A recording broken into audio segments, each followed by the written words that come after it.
Bonjour à toutes et à tous, je suis ravie de vous accueillir sur la chaîne YouTube En Mode Naturo. Je suis Maud Gabrielle, naturopathe formée en phytothérapie et micronutrition. Dans cette nouvelle vidéo, nous allons vous parler des huiles essentielles avec Ouda Alcaraz. Bonjour Ouda. Bonjour Maud, bonjour à tous. Merci Ouda, merci d'avoir accepté mon invitation. Je sais que ton temps est compté, donc c'est vraiment très généreux à toi. Avec plaisir.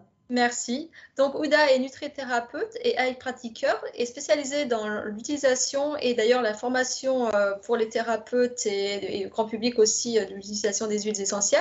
Donc, Ouda, je t'invite à te présenter comme tu le souhaites et puis peut-être à nous dire, avant d'entrer dans le vif du sujet, de dire qu'est-ce qui t'a conduite en fait à te spécialiser dans l'utilisation des huiles essentielles, s'il te plaît.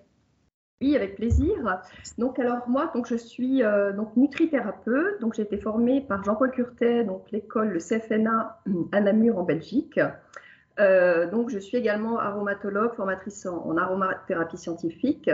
Alors d'où je viens, c'est vraiment une passion qui m'a menée ici. En fait, j'étais pendant 12 ans assistante de direction sur Genève et j'ai fait un burn-out. Voilà. Donc en 2015, j'ai fait un burn-out, j'ai eu des problèmes cardiaques assez importants, hein. J'ai eu des complications de péricardite. Donc je suis passée réellement à deux doigts de la mort. Donc quand j'étais à l'hôpital, j'avais 2 enfants en bas âge. Ça m'a donné comme une espèce de rage de vivre. Et à ce moment-là, voilà, les huiles essentielles m'ont presque sauvé la vie, entre guillemets. Enfin, c'est vrai que je les ai beaucoup utilisées à ce moment-là. Et ça m'a amené vraiment une passion des huiles essentielles. Pour moi, je les appelle d'ailleurs les reines de la nature parce que plus je les connais, plus je les aime. Et donc, c'est pour ça que ça m'a amené à faire mon métier aujourd'hui et à sensibiliser les personnes également à l'utilisation des huiles. Donc, je donne des conférences, je fais des passages radio sur France Bleu Pays de Savoie afin de parler de manière générale, je dirais d'aller un petit peu plus loin, de donner un espèce de message en fait aux personnes, de prendre soin de leur santé et de trouver des moyens naturels de pouvoir se soigner. Alors à côté de ça, c'est vrai que je suis très pro-médecine intégrative. Je travaille avec beaucoup de médecins, des psychiatres, des psychologues, des oncologues. Et je trouve que la médecine intégrative, enfin pour moi, à mon sens, c'est vraiment la médecine de l'avenir. Hein. Et du coup, tu peux nous dire où ton cabinet se situe, proche de la frontière suisse? Absolument. Mon cabinet se situe à la frontière, donc juste à côté de Genève, à Ferney-Voltaire. Donc j'exerce depuis maintenant presque 6 ans. D'accord, merci. Là, effectivement, on a parlé des huiles essentielles, mais est-ce que tu peux nous donner une définition des huiles essentielles? Parce que c'est un petit peu antinomique, il n'y a pas d'huile dans les huiles essentielles. Donc, je pense que ça mérite d'être expliqué et précisé. Alors, déjà, quand on parle d'huile essentielle, c'est vrai qu'on a une utilisation qui est extrêmement vieille dans l'histoire. Hein. On parle quand même de 40 000 ans. Hein. Déjà, à l'époque, en Australie, on avait les aborigènes, en fait, qui utilisaient, en fait, c'est eux qui ont créé ce qu'on peut appeler une thalasso, en fait, parce qu'ils utilisaient les feuilles d'arbre à thé, cette fameuse arbre à thé qu'on utilise beaucoup aujourd'hui, et ils utilisaient ces feuilles pour panser leurs plaies, et c'était déjà utilisé à l'époque. Donc, petit aparté, il faut savoir que l'arbre à thé ou la tea tree, c'est une des huiles essentielles qui bénéficie du plus grand nombre d'études scientifiques. Hein. Donc déjà, l'utilisation des huiles, c'est très très vieux. La première huile essentielle qui a été distillée, c'était quand même en moins 1000 par un prince qui s'appelle Avicenne, qui a distillé avec un alambic la première huile essentielle de rose. Et donc voilà, on a une utilisation qui est quand même très ancienne. Hein. Alors, qu'est-ce qu'une huile essentielle? De manière générale, c'est un concentré de plantes, voilà, tout simplement. Donc, ce sont des molécules qu'on obtient après distillation à la vapeur d'eau. Voilà. Donc, si on respecte ce process, on a effectivement des molécules qui apparaissent donc à la toute fin de la distillation et qui sont des molécules qui sont extrêmement puissantes, extrêmement concentrées. D'accord? Donc vraiment, j'insiste un peu sur le mot concentré. Pour vous donner un exemple, l'huile essentielle de cannelle, donc une goutte d'huile essentielle de cannelle correspond à 75 bols de tisane. Ça permet de se rendre compte de la concentration des produits. Donc ce sont vraiment des médicaments naturels.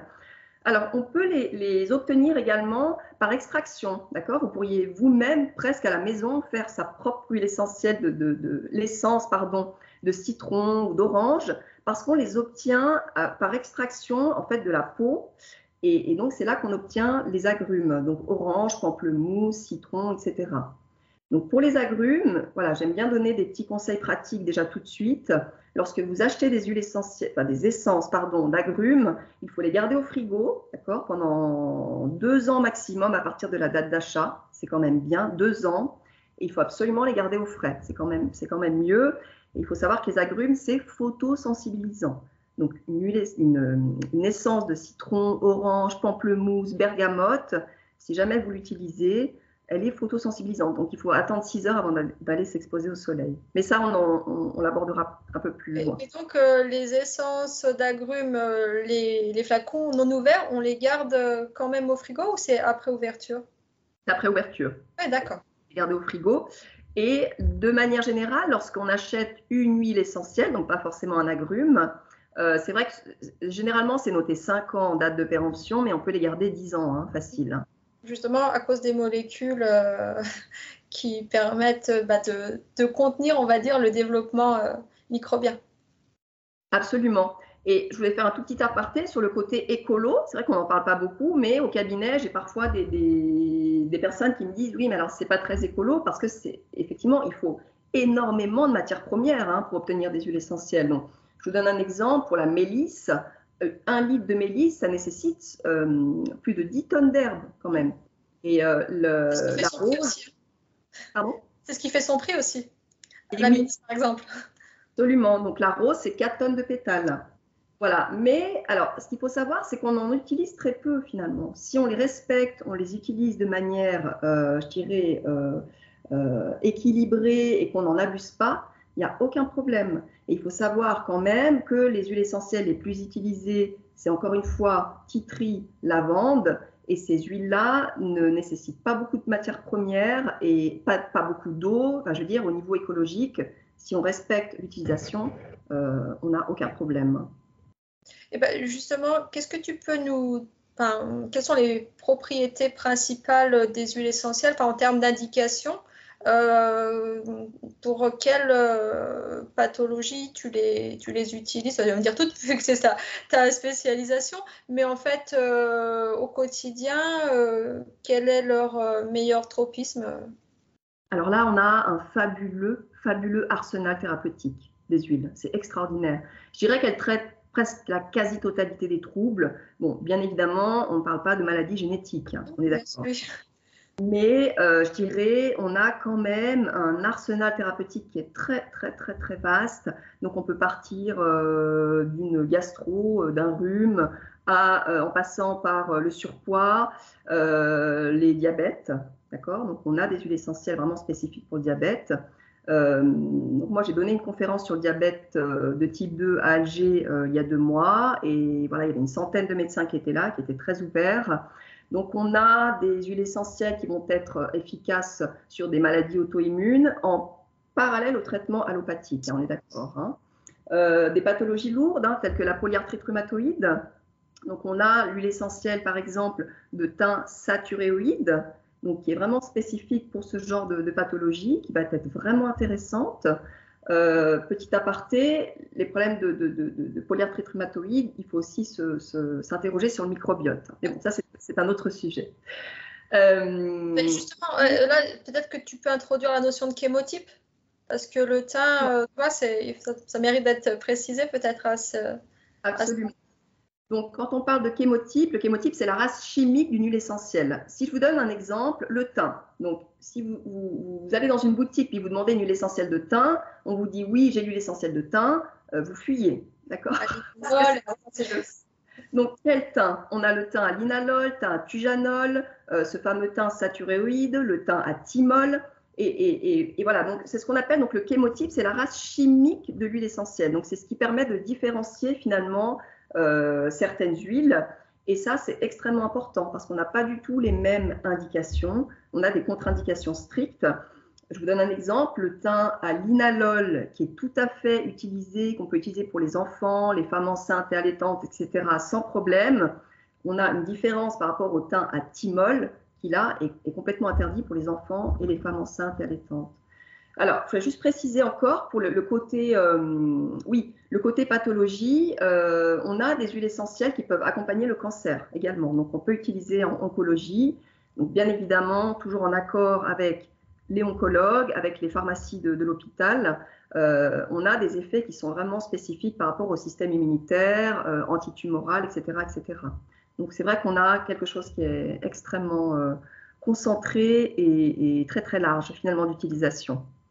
Et est-ce qu'il y a des contre-indications à leur utilisation? Parce que là, tu nous présentes ça un peu comme une panacée, mais... Absolument.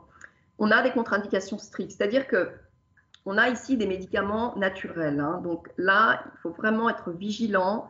Moi, j'ai certaines personnes au cabinet qui ne supportent pas les huiles, déjà. Avant toute utilisation, il faut savoir qu'il y a des personnes qui ne supportent pas les huiles essentielles. C'est rare, mais ça peut arriver. Alors, dans les contre-indications, c'est spécifique vraiment à chaque huile. Donc finalement, avant d'aller utiliser une huile, alors déjà, c'est bien de se faire accompagner par un aromatologue, un aromathérapeute donc confirmé. Et puis, il y a quand même des ouvrages qui sont bien, je trouve, pour le début de l'utilisation. Les ouvrages de Daniel Festi, par exemple, hein, qui sont très sérieux et très bien faits. Dominique Baudou également.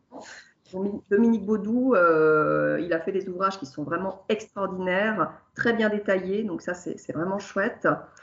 Pour les contre-indications, effectivement, alors de base, on n'utilise jamais d'huile essentielle chez une femme enceinte de moins de 3 mois. 3 mois, d'accord? Donc on a des huiles qu'on peut utiliser à partir de 3 mois sans problème. Moins de 3 mois, c'est interdit. Et pareil, donc pour les bébés, donc avant 3 mois, on ne peut pas utiliser d'huile essentielle. Alors, on ne donne pas d'huile essentielle à un enfant par voie orale, pas avant 6 ans, d'accord? Et je dirais même 12 ans. Franchement, par rapport à l'expérience que j'ai, un enfant de 6 ans, vous lui donnez une huile essentielle par voie orale, c'est tellement fort, franchement, au goût, parfois, c'est compliqué. Donc, vous allez le dégoûter, entre guillemets, des huiles. Arrivé à l'âge adulte, il va dire « Ah non, moi, les huiles, c'est pas possible ». Donc, voilà, donc je dirais même, voilà, pas avant 12 ans par voie orale, ça c'est quand même mieux. Et puis, il y a des huiles essentielles qui sont néphrotoxiques, d'accord, toxiques pour les reins, donc tout ce qui est pin, les sapins, genevrier, etc. On a une huile essentielle telle que la menthe poivrée qui est neurotoxique. Donc celle-ci, il faut l'utiliser vraiment avec parcimonie. Elle a des contre-indications strictes comme l'épilepsie, l'asthme, la grossesse, les enfants, etc. On a des huiles essentielles qui sont dermocaustiques, d'accord? Donc l'huile essentielle de cannelle, par exemple, le giroflier. Si vous les appliquez pures sur la peau, elles vont vous brûler la peau, d'accord? Voilà, donc on a plusieurs indications comme ça qu'il faut respecter. Et c'est pour ça que moi, je conseille toujours, avant l'utilisation d'une huile, il faut regarder ses indications, ses contre-indications, faire toujours le petit test au pli du coude. On prend une goutte d'huile essentielle de Ravinsara, par exemple, qui est très très douce. On peut la diluer dans un peu d'huile et l'appliquer au pli du coude. Et là, on peut voir effectivement si on fait une réaction. Bah, du coup, oui, effectivement, et il y a plusieurs emplois. Donc, il y a la voie olfactive, la voie orale, la voie cutanée. Qu'est-ce que tu utilises de manière préférentielle? Bon, ça dépend effectivement les indications et le public, mais pour commencer doucement, qu'est-ce que tu... Alors, je dirais que la voie la plus intéressante, la plus utilisée, la moins toxique, c'est quand même la voie cutanée. Là, c'est extraordinaire, la voie cutanée. Si vous voulez, par exemple, traiter des infections respiratoires, c'est pas la peine de prendre l'huile essentielle par voie orale. Ça sert à rien. Enfin, je veux dire, il faut prendre, par exemple, admettons que vous avez un rhume ou vous toussez. Donc, une goutte d'huile essentielle d'eucalyptus radié, par exemple, qui est extraordinaire parce qu'elle a un effet antiviral et antibactérien, contrairement à la Ravinsara. Donc, une seule goutte d'eucalyptus radié, si c'est pour un enfant, par exemple, qu'on peut diluer dans une dizaine de gouttes d'huile, d'accord? Et puis, on applique sur le thorax et le dos. Donc, tout ce qui est affection respiratoire, affection cutanée, le psycho-émotionnel. Le psycho-émotionnel, si jamais vous êtes anxieux, vous avez des problèmes de concentration, etc., là, ce sera la méthode olfacto. Donc, on applique une goutte d'huile essentielle sur le poignet, on frotte, on met les mains en cathédrale autour du nez, comme le décrit très bien Dominique Baudou. Oui. Bon, déjà, c'est bien parce qu'on prend un moment pour soi. Ce que j'allais dire, ouais. On peut faire coordonner ça avec un petit peu de cohérence cardiaque même. Absolument. Déjà, en 2023, quand on dit on prend un moment pour soi, c'est J'ai pas le temps. compliqué. J'ai pas le temps. Attends, voilà, souvent on entend. Travailler la gélule vite fait, mais alors prendre 3 minutes, ça, non, je peux pas. C'est un petit peu ça. Donc c'est vrai que voilà, tout ce qui est bon, méditation, tout ça, effectivement, c'est extrêmement intéressant. Mais souvent, les gens vous disent, mais non, mais j'ai pas le temps. Mais si vous faites votre petit process de se dire, non, mais là, c'est mon petit moment huile essentielle. Donc je pose une petite goutte, je fais ma méthode olfacto. Donc là, on inspire et on expire 4 ou 5 fois. Donc là, alors qu'est-ce qui se passe? C'est que l'huile essentielle, elle a véritablement des molécules, en fait, hein, qui vont traverser les nerfs olfactifs, se connecter à votre cerveau limbique. L'huile essentielle, elle a un message à vous donner, d'accord? Elle a une connexion avec vous qui va faire que vous allez vous sentir bien. Donc voilà, effectivement, tout ce qui est psycho-émotionnel, donc c'est voies cutanées, respiratoire cutanées. Je dirais que par voie orale, alors déjà il faut savoir que c'est la voie la plus toxique, hein, la voie orale. Pourquoi? Parce que ça part directement dans le foie, d'accord? Et on donne par voie orale pour traiter des choses vraiment particulières. Une angine bactérienne, des problèmes au niveau de l'estomac. Je donne un exemple, l'Helicobacter pylori, que je vais aborder plus tard. Hein. Des problèmes au niveau de la digestion, le foie, mycose vaginale, microbiote. Là, ok. Mais sinon, si vous voulez traiter autre chose, ce n'est pas la peine de prendre par voie orale. Voilà, donc il y a vraiment différentes formes. Il y a également la voie vaginale. Hein. On peut utiliser les huiles essentielles sous forme d'ovules. Et puis la voie anale, donc ce qu'on appelle la voie royale. Pourquoi? Parce qu'on peut donc faire en pharmacie des suppositoires à base d'huile essentielle. Et là, tout ce qui est problème respiratoire, c'est la forme vraiment aussi extrêmement efficace pour des problèmes un peu plus costauds quand même, hein. Pas juste un simple rhume. Hein. Parce que le rectum, c'est très irrigué, donc forcément, ça diffuse. Ouais. Absolument. Et bah, tu as parlé voilà, d'infections, de pathologies infectieuses, et c'est vrai qu'on parle beaucoup d'antibiorésistance.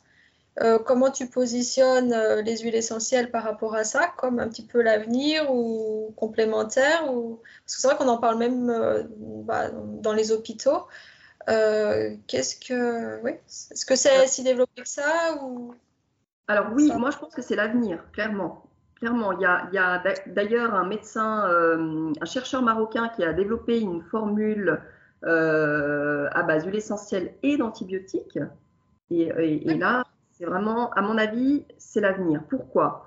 Il faut savoir qu'en 2050, les décès par mortalité par bactéries multirésistantes, ça sera quand même, c'est la première cause de mortalité au monde, en 2050. Hein. Donc, si vous voulez, à mon sens, mélanger les huiles essentielles avec la médecine allopathique, pour moi, c'est vraiment l'avenir. Je vous donne un petit exemple.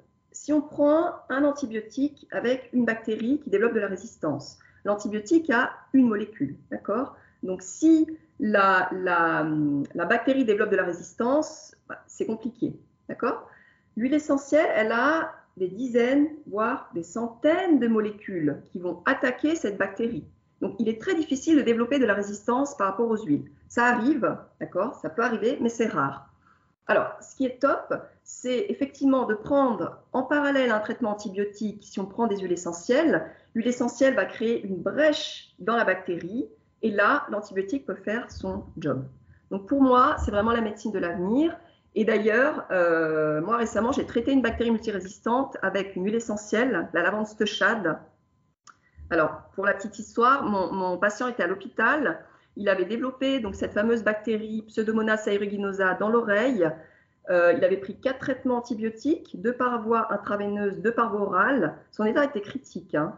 Et donc, je lui ai conseillé en application, d'accord, périauriculaire. Attention, ne mets jamais d'huile essentielle dans l'oreille, hein, ni dans les yeux, d'accord, d'ailleurs.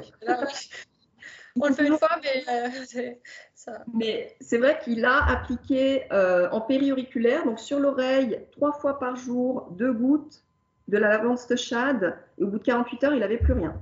Il était quand même à 42 fièvres depuis 3 semaines. Donc, c'était compliqué. Alors voilà, j'ai écrit une étude de cas pour que ça soit reconnu et je transmets ça à mes collègues professeurs, médecins, etc. Mais voilà, c'est juste un petit exemple pour dire qu'on a vraiment une possibilité avec les huiles Et encore une fois, en parallèle à la médecine allopathique, pour moi, c'est l'avenir. D'accord. Et là, tu avais l'accord des médecins quand tu as proposé ça à ton patient? Absolument. Ils ont donné l'accord, il n'y avait plus de solution. Donc finalement, et c'est ça qui est intéressant, je trouve. Je trouve que c'est vraiment bien de travailler ensemble. Là, récemment, j'ai eu l'accord de l'hôpital Lyon-Sud, donc en oncologie, pour l'application de l'huile essentielle d'encens, qui a un effet antitumoral, boostant du système immunitaire, par voie cutanée, pour une de mes patientes qui avait un cancer du sein métastasé. Et c'est l'hôpital qui a donné l'accord. Vous voyez, donc, je pense qu'il y a vraiment une ouverture de l'aromathérapie à l'hôpital. Parfois, ça prend du temps, mais je vous invite vraiment à regarder le site. Donc, ça s'appelle esbv.fr. Donc, je ne sais pas si peut-être Maud, tu pourras mettre. Je le mettrai dans les commentaires. Donc, esbv.fr. Donc là, c'est les établissements de santé Beauvais. Donc là, effectivement, on a l'utilisation de l'aroma à l'hôpital. Et il y a même un document qui s'appelle PEC des plaies. Et là, on voit des plaies de personnes atteintes d'ulcères, diabétiques, etc., qui ont été soignées avec les huiles en parallèle au traitement allopathique. Okay. Ah oui, c'est quand même intéressant à savoir. C'est intéressant. Moi, je pense qu'on est là pour travailler ensemble. Voilà.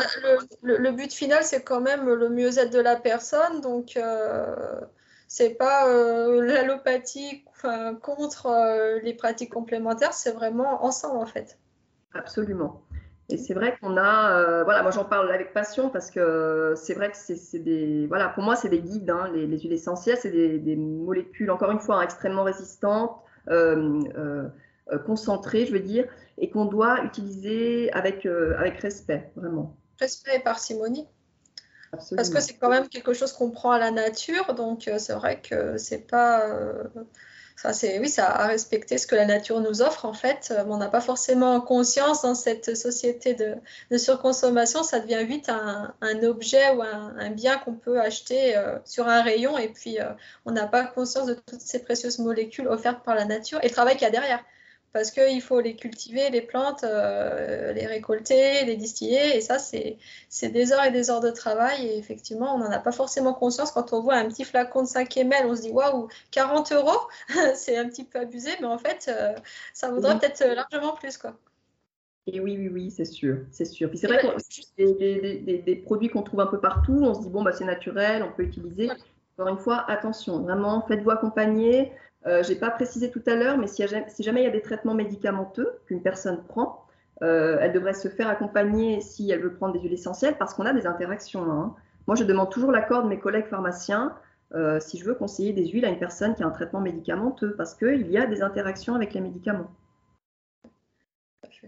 Et donc là, on parle un petit peu de la qualité. Et qu'est-ce que tu peux donner comme conseil justement pour être sûr que ce soit une huile essentielle de qualité? Parce qu'on trouve la même huile essentielle selon les marques et selon les réseaux de distribution à des tarifs très, très différents. Alors, la qualité, elle est extrêmement importante. Si vous avez une huile essentielle de mauvaise qualité, dont malheureusement les industriels parfois ne respectent pas ce processus de distillation qui prend du temps. L'huile essentielle de santal, la distillation peut prendre jusqu'à 100 heures. C'est énorme. Donc, les industriels qui ne respectent pas ça, déjà, vous n'avez plus les molécules biochimiques qu'on obtient à la fin de la distillation. Donc, autant vous dire que c'est inutile. Et puis, ça peut même être presque dangereux dans le sens où si on utilise avec non-modération une huile essentielle de mauvaise qualité, bah, c'est un concentré de pesticides. Hein. Donc, il faut faire attention à la qualité, effectivement. Donc, pour être sûr de la qualité d'une huile, donc moi, je suis formatrice, donc je demande ce qu'on appelle des chromatographies. Donc, c'est l'analyse des molécules biochimiques, mais un particulier, c'est compliqué. S'il demande la chromatographie au fabricant, il peut lui donner, mais ça prend du temps. Donc, on peut le demander à la pharmacie. On peut le demander, mais parfois, c'est un process qui prend du temps. Mais je ne sais pas si je peux donner des 3-4 noms de marques. Je le fais volontiers, si j'ai le droit. Enfin, à la radio, on a le droit, mais, mais voilà, je donne volontiers 3-4 noms de marques. Alors, moi, je travaille avec Huile Essence. C'est un petit laboratoire français qui produit des huiles de qualité. Il y a la marque Pranarome qui est bien, d'accord? Donc, Pranarome de bonne qualité. La marque Floram, que vous pouvez trouver un petit peu partout aussi. Herbe et Tradition, Oui. c'est bien aussi. Et puis, je dirais pour donner le top luxe des huiles, c'est la marque Oshadi, mais par contre qui est un peu plus onéreuse. D'accord. Puis après, c'est vrai qu'il y en a certaines qui sont plutôt à déconseiller. On peut le dire aussi, c'est plutôt Aromazone. Je ne sais pas ce que tu en penses. Malheureusement, je préfère pas donner de nom de Non, marque à déconseiller. nous, on a fait des comparatifs, ne serait-ce qu'en termes d'olfaction. C'était pas du tout la même puissance et même en termes d'application cutanée, on sentait tout de suite s'il se passait quelque chose ou pas du tout. Oui, oui, c'est compliqué, bien sûr. Là, on peut déjà le sentir au flacon, hein. Il y a des huiles qui sont vraiment bof, donc on peut déjà le sentir au flacon. Et je dirais, certaines qu'on trouve en pharmacie, bah, c'est pas forcément de très bonne qualité. D'autres, oui, vous voyez. Mais je dirais que, de manière générale, on arrive quand même à trouver des huiles de qualité. Voilà, les marques que je vous ai citées ici, elles sont bien. Et bien justement, une personne qui souhaite s'initier aux huiles essentielles, pour débuter, qu'est-ce que tu conseillerais, laquelle, enfin, ou les deux, trois, on va dire, que les personnes pourraient acquérir en toute sécurité, même en se renseignant, en prenant toutes les informations nécessaires, parce qu'il faut bien débuter à jour, quoi. Je vais aller par thème, bon, assez rapidement, mais admettons si vous voulez traiter une infection virale, d'accord? Donc ça peut même être le Covid, hein, je veux dire, infection virale de manière générale, tout ce qui est viral, vous prenez la Ravensara. C'est la meilleure antivirale de toutes les huiles essentielles. Et je dirais même pour traiter une gastro pour un enfant, par exemple, on peut l'appliquer de manière cutanée, donc ça, il n'y a pas de problème.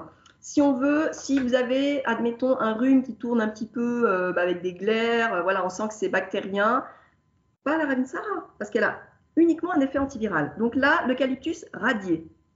Attention, pas un autre, hein, parce que vous avez également l'eucalyptus globuleux. Enfin, voilà, il y a plusieurs types d'eucalyptus. Donc, eucalyptus radié. Pardon? On en revient au chémotype, en fait. Oui, c'est ça, absolument. Donc, eucalyptus radié, elle a l'effet antiviral et antibactérien. On peut l'utiliser même pour une bronchite, une otite. D'accord, ça c'est intéressant, toujours par voie cutanée. Je dirais une huile qui est vraiment polyvalente, qu'on peut utiliser vraiment pour énormément de choses. Il y en a deux en fait. Il y a la lavande fine.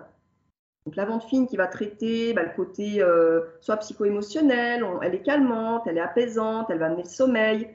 Excellente cicatrisante, d'accord? C'est une des meilleures cicatrisantes, ok? Et puis la camomille romaine qui est un peu plus chère, d'accord? Donc là, on l'utilise avec parcimonie, mais la camomille romaine, elle va agir également sur le moral, le sommeil. Si on a mal au ventre, elle va vraiment, en application sur le ventre, elle va vraiment calmer, apaiser les spasmes, d'accord? Donc celle-ci, elle est intéressante. Et puis là, comme on arrive au beau jour, je dirais la lavande aspic. Vraiment, il faut l'avoir dans son sac. Extraordinaire. La lavande aspic, elle va être spécifique pour tout ce qui est piqûres, donc moustiques, guêpes, même les piqûres d'animaux venimeux, hein, quand vous allez au bord de la mer, etc. Pour les brûlures. Donc voilà, je pense que là, je vous en ai donné quand même deux, trois. Oui, peut-être encore une, le petit grain bigarade. Celle-ci, elle est très appréciée, elle peut être utilisée de manière très simple. Pour les enfants également, le petit grain bigarade va calmer, apaiser. Et la lavande, moi, je la dilue pas. Et toi? On peut l'appliquer pure. Alors, encore une fois, tout dépend de la personne. Donc, toujours faire le test au pli du coude. D'abord, la diluer. Petit test au pli du coude. S'il n'y a pas de réaction au bout de 10 minutes, c'est bon. Mais on peut tout à fait l'appliquer pure, hein, absolument. Hein. D'accord, bah merci beaucoup. Et puis, et puis en fait, tu nous as pas forcément parlé, enfin pas du tout d'ailleurs, des hydrolats, parce que pendant la distillation, voilà, c'est les deux Oui. séparés. Donc là, les hydrolats, est-ce que tu les utilises quand la personne justement a trop de contre-indications pour utiliser les huiles essentielles ou... Alors, on peut. J'utilise quand même moins les hydrolats, c'est vrai. Moi, j'utilise vraiment. C'est vraiment quand on est coincé, voilà, ou qu'on est vraiment pas sûr de pouvoir positionner les huiles essentielles. Est-ce que tu trouves que c'est un relais ou c'est intéressant, égal pour les enfants ou je sais pas parce que comme oui. on gaspille rien, on récupère les hydrolats pendant la distillation et puis bah, c'est quand même très utile dans certaines situations. Ça peut être intéressant. Par exemple, moi, j'utilise pour les enfants qui sont atteints de candidose. C'est compliqué, hein, parce que moi, je vois avec des tests sur le microbiote des enfants qui ont des candidoses aiguës. Donc là, c'est compliqué. On ne peut pas donner d'antifongiques par voie orale. C'est très compliqué. Donc moi, généralement, je donne de l'hydrolat de laurier noble de titri, voilà, les deux ont un effet antifongique qu'on peut tout à fait donner par voie orale. Par exemple, hein.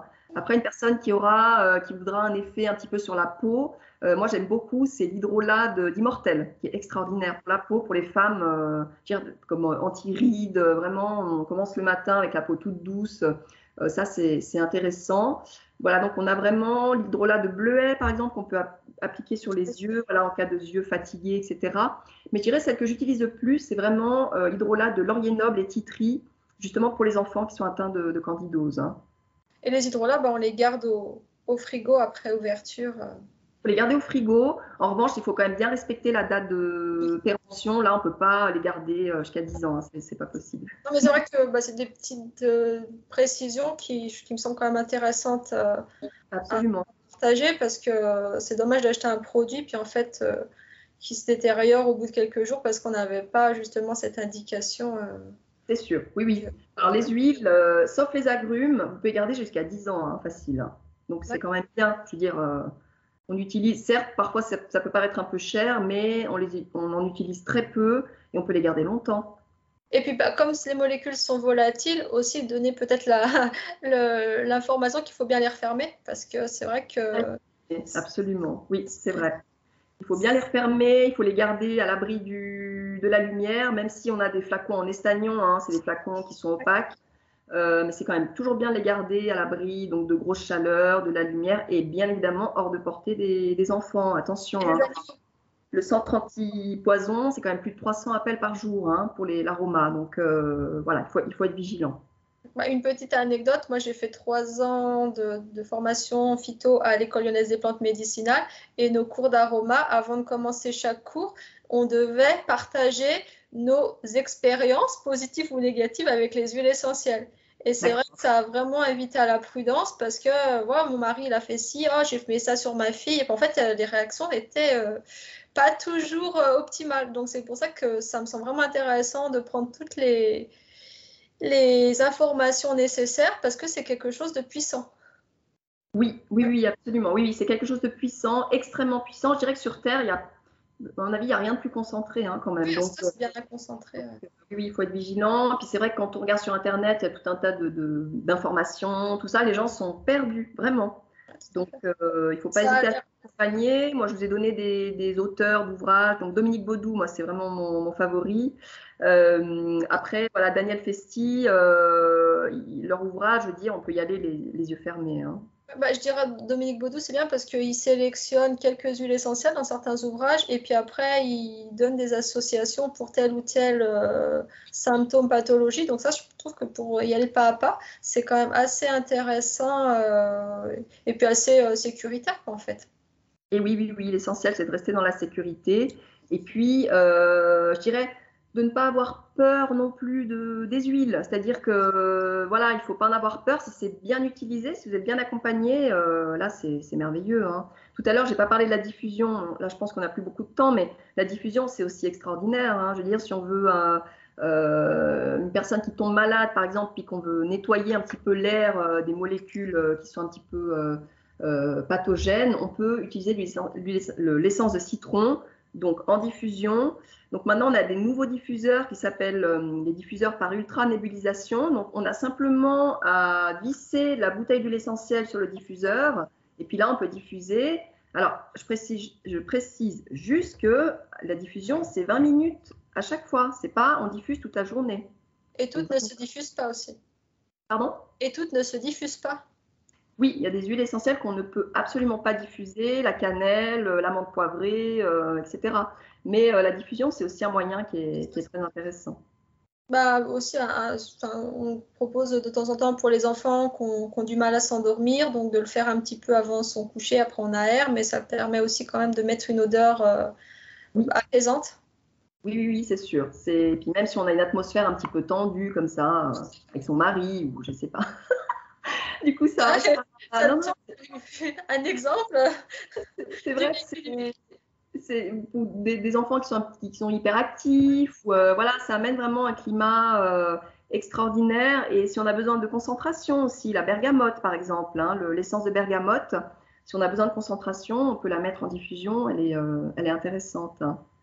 Donc voilà, on a parlé des huiles essentielles, de celles qu'on pouvait conseiller pour débuter, mais toi, en tant que professionnel aguerri dans leur utilisation, quelle est ton huile essentielle ou si tu en as 2 ou 3 et puis pourquoi? On veut tout savoir. Personnellement, moi j'aime beaucoup l'angélique racine. L'angélique racine, c'est une de mes préférées. Elle me transporte. Je sais pas, je l'aime beaucoup. C'est une huile essentielle. Alors la plante, c'est Angelica archangelica. C'est une plante qui est un petit peu mystique comme ça. On l'utilisait déjà auparavant pour éloigner les mauvais esprits. Et c'est une huile essentielle qui va vraiment amener de l'ancrage. De l'ancrage. Donc voilà, celle-ci, je l'aime beaucoup. Et puis, j'aime beaucoup le laurier noble. Le laurier noble, je le trouve est extraordinaire. J'utilise quand même régulièrement. Pourquoi? Parce que c'est une huile essentielle qui est vraiment aussi polyvalente. Elle est antibiotique, antivirale, antibactérienne. Elle va être utile pour les affections de la bouche et puis elle va amener de la confiance en soi. Donc voilà, c'est une huile essentielle que j'aime beaucoup.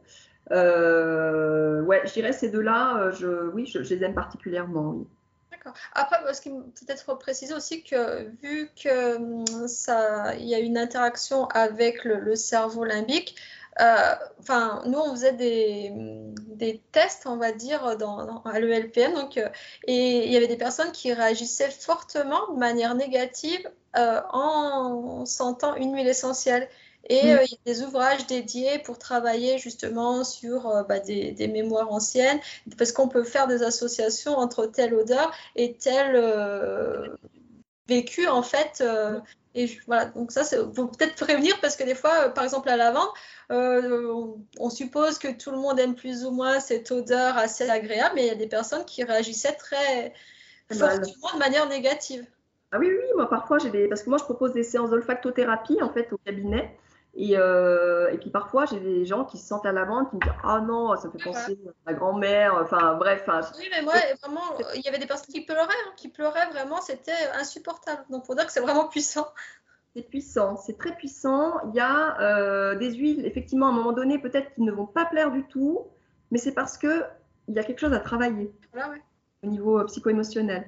Donc parfois, quand la personne passe à travers des techniques telles que le FT, le MDR, l'hypnose, etc., et puis moi, je leur fais ressentir la même huile peut-être 6 mois ou une année après, finalement, ils l'aiment bien. Donc c'est pour ça, il ne faut pas se bloquer quand on n'aime pas une huile. C'est peut-être quelque chose à travailler. Et puis d'y revenir quelques temps après, ça peut changer en fait. Hein. Eh bien, quelle richesse ces huiles essentielles. C'est extraordinaire. Merci infiniment de nous avoir partagé ces précieuses informations. Je mettrai en fait dans les commentaires un petit résumé avec les huiles essentielles que tu as évoquées et leurs indications principales. Et puis voilà, tu nous as donné très envie d'aller plus loin. Donc, est-ce que tu peux nous parler de tes formations au cabinet, en présentiel, peut-être en classe virtuelle? Est-ce qu'elles s'adressent au grand public? Est-ce que c'est aux professionnels? On veut tout savoir. Oui, oui. Alors effectivement, donc, dans le cadre de ma pratique, donc moi je donne des consultations à mon cabinet. J'interviens en entreprise aussi sur Genève. Je fais des séminaires sur la gestion du stress, la prévention du burn-out. Et puis, donc, je donne donc, des formations en aroma. Donc là, par exemple, cette année, je la donne dans le cadre justement de la formation Heilpraktiker. Donc, je suis chargée de cours pour donner le cours d'aroma. Alors là, je suis en train de travailler sur une formation que je vais proposer, donc l'aromathérapie au cours donc dans la vie d'une femme.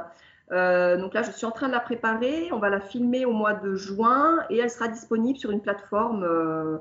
Voilà, donc c'est vraiment l'aromathérapie autour de la femme. Je donnerai aussi des conseils en nutrithérapie.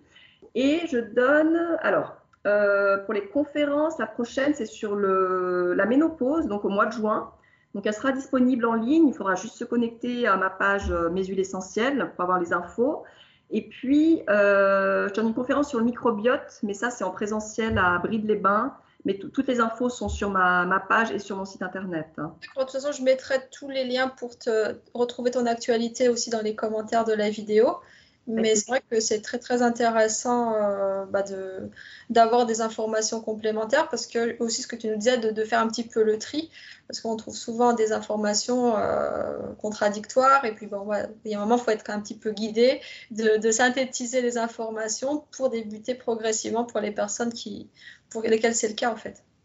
Et oui, oui, oui, c'est vrai. Et voilà, c'est vrai qu'il y a des huiles qu'on peut utiliser, contrairement à ce qu'on peut trouver sur certains sites où il y a des huiles essentielles qu'on peut utiliser pour les bébés des 3 mois, les femmes enceintes, de manière très sécure. Mais il faut simplement, je pense, être accompagné. Et puis, voilà, les ouvrages que je vous ai donnés, enfin, les noms d'auteurs que je vous ai donnés tout à l'heure, c'est une base, on va dire, hein. Et puis, bah, vu que moi, mon sujet, c'est quand même principalement microbiote intestinal, on peut dire aussi que tu communiques beaucoup sur le sujet, que tu es aussi experte, que tu donnes des conférences. Donc, ça, c'est vrai que c'est assez précieux ce que tu partages sur le sujet. Et puis, bon, on n'a pas parlé forcément des huiles essentielles pour le digestif, mais c'est vrai que c'est aussi très intéressant. Et oui, oui, je sais que oui, tu connais bien aussi le sujet, donc le microbiote. Moi, je pense qu'on est au tout début des découvertes. Et puis moi, c'est vrai que je donne des tests au cabinet, donc qui sont des tests urinaires, hein, qui permettent d'analyser le microbiote. Et c'est vrai qu'on a parfois des réponses, voilà, des personnes qui souffrent parfois depuis 15-20 ans, qui ont fait tout un tas de tests à l'hôpital, etc. Et on arrive à voir des choses dans le microbiote telles que des candidoses, dysbiose bactérienne, la porosité, etc. Et qui peut aider dans le traitement des symptômes et des pathologies. Donc, c'était la petite aparté digestif et huile essentielle. Très bien. Je te remercie infiniment, Ouda. C'était vraiment un échange très qualitatif et agréable. Ça, j'avais aucun doute. Mais vraiment, c'était très aimable à toi de consacrer ce temps. Donc, je vais mettre les liens pour suivre retrouver tes informations dans les commentaires de la vidéo, le nom des ouvrages que tu as cités, et puis une petite synthèse donc, des huiles essentielles évoquées pour les indications Très bien. qui s'y rapportent. Avec plaisir. Je te remercie pour l'invitation. Ah, merci à toi. Est-ce que voilà, je te laisse terminer. Donc, le mot de la fin sera pour toi. Donc, merci déjà à tout le monde d'avoir suivi cette vidéo. N'hésitez pas à poser des questions dans les commentaires de cette vidéo auxquelles nous répondrons. Et Ouda, c'est le mot de la fin t'appartient.